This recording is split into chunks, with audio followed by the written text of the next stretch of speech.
Here are a few tips and tricks to help you get started with your Ninja Blast Max.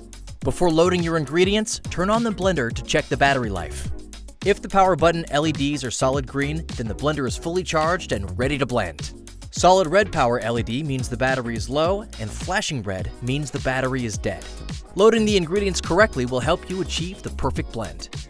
After confirming your motor base is fully charged, you can load your ingredients. Start by adding liquid to at least the minimum liquid line. Next, add fresh fruits.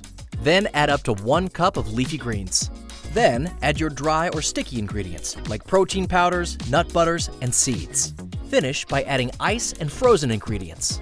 Always put frozen ingredients last to ensure the best blending experience is achieved.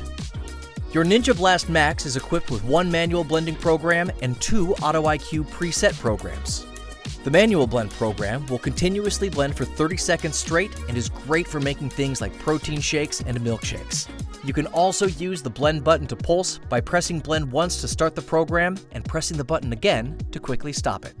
The Smoothie and Crush Auto IQ programs take the guesswork out of blending by combining unique timed pulsing and pausing patterns that do the work for you.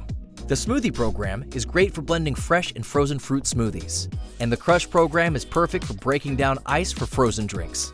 If your blending contents are too thick and having a hard time blending, give the blender a quick shake or add 1 tablespoon to 1/4 cup more liquid between blends. You can shake as needed while it is blending, or you can remove the vessel to shake before reinstalling and blending again.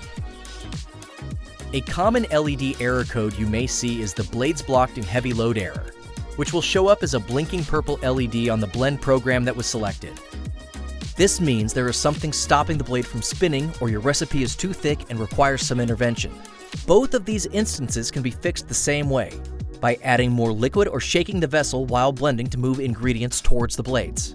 If you get this error 3 times in a row, you may have to wait 20 seconds for the motor to cool down before you can get back to blending. If there's something blocking the blades, like frozen fruit or ice, then remove the vessel from the motor base and use a long-stemmed utensil to move the blockage before reinstalling the vessel and blending again. Looking for more recipe inspiration or have more questions? Visit ninjakitchen.com to find everything you're looking for.